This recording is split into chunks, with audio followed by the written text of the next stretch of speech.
At 7 in the morning, I was jolted awake not by my alarm or the birds, but by the furious pounding on my front door and the screech of something being dragged across my driveway. When I pulled back the blinds, I nearly spit out my coffee.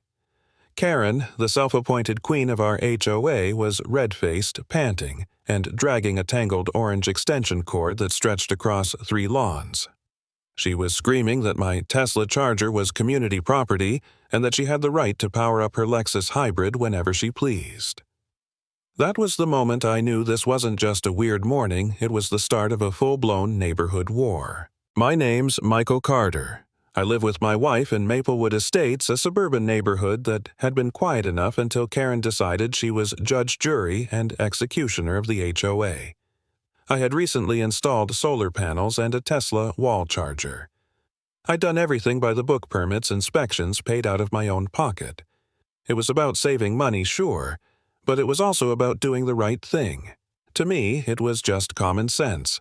To Karen, though, it was an insult. She'd already cornered me twice the week before, saying things like, "Why do you think you deserve a free charger when the rest of us pay real money for gas?" I tried to explain politely it wasn't free. I paid for every panel and every screw that went into it. But she dismissed me with a wave, muttering something about community resources. And that morning, she came with props. She shoved a highlighted copy of the HOA bylaws in my face, yelling that the clause about utilities gave her the right to my electricity. I glanced at it, almost laughing it was about streetlights and storm drains. I pointed it out, but she doubled down, declaring electricity itself was a communal right. Neighbors were gathering, some in robes, phones out recording. Karen rolled her Lexus awkwardly onto the edge of my lawn, nearly crushing my wife's flowers, and demanded I unlock my garage. I told her flatly, "No. If you touch my charger again, I'm calling the cops." She shouted back, "I am the HOA board," and people laughed. That laugh cut her deep, and I could see the rage boiling in her eyes. In that moment, I realized this wasn't over. It was just the spark. By that evening, flyers were taped to every door. Karen had called for an emergency HOA meeting about energy equality. The next night, the clubhouse was packed. Half the neighborhood was there for free entertainment. Karen stood at the front like she was delivering the State of the Union, waving her Lexus keys like a badge of honor, railing about fairness, about how my Tesla symbolized inequality. She plastered poster-sized photos of my driveway on easels like I was some villain in a propaganda campaign. She proposed a vote that everyone should have the right to use my charger and that I should foot the bill. Most people chuckled, some rolled their eyes. When hardly anyone raised their hands to support her, she accused the crowd of being bullied by me. I sat in the back, silently taking notes. I knew better than to think it was over. It escalated. Karen started prowling around my driveway when I wasn't home. One afternoon, the breaker tripped, half my garage lost power. A neighbor snapped a photo of her crouching by my wall outlet. My wife confronted her. Karen claimed an extension cord had fallen into the socket. Nobody bought it. I found scuffs on my charger as if someone had tried to force in a plug. That's when I set up security cameras. It didn't take long. One night, the garage lights flickered. I ran outside and found Karen halfway inside my garage with some cheap adapter. Sparks flew. The smell of burning plastic filled the air. She screamed, dropped it, then accused me of endangering the community. My wife snapped a photo as I cut the breaker. Karen stormed off, swearing she'd report me to the fire marshal. By morning, the footage was circulating in our group chat. Neighbors started calling her Sparky.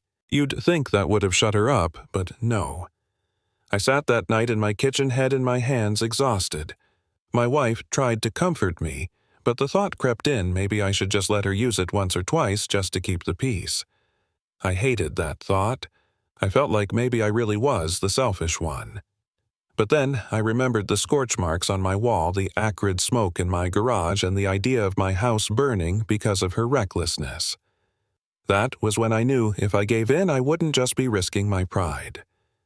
I'd be risking everything. I called a licensed electrician, had him walk through the setup.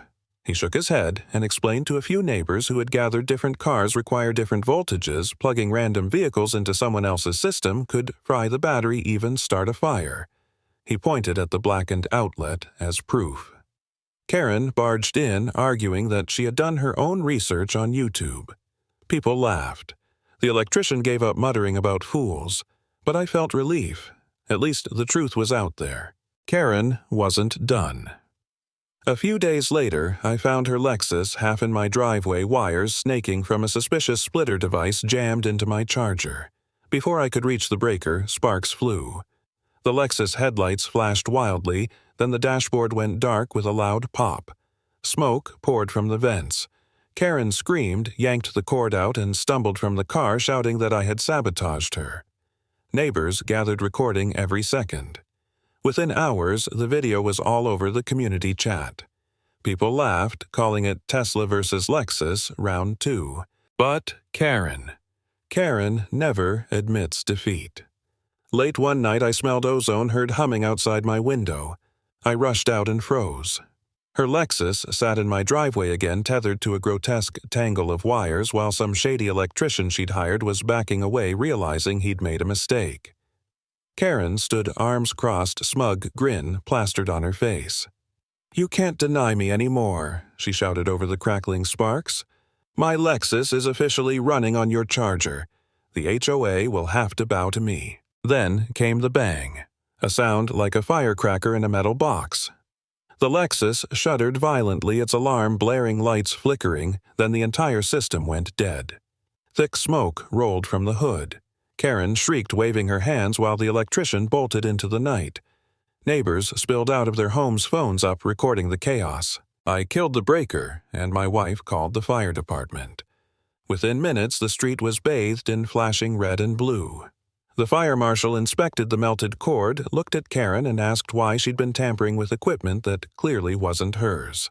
She puffed up, waving the bylaws again, insisting she had community rights. The code inspector shook his head and told her plainly the HOA had no authority over private property.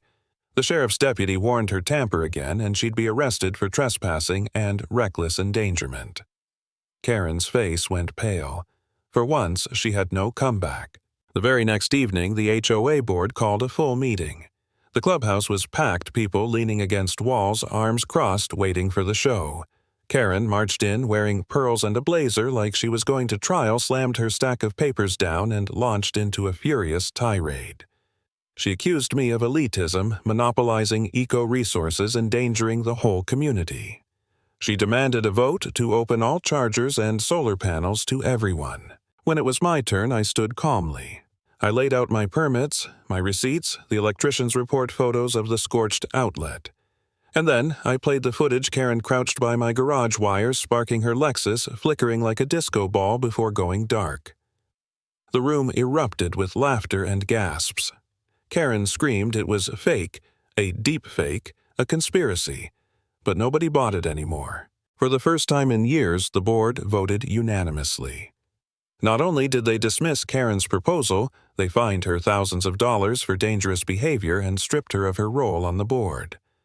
The crowd broke into applause, neighbors patting me on the back, some laughing openly.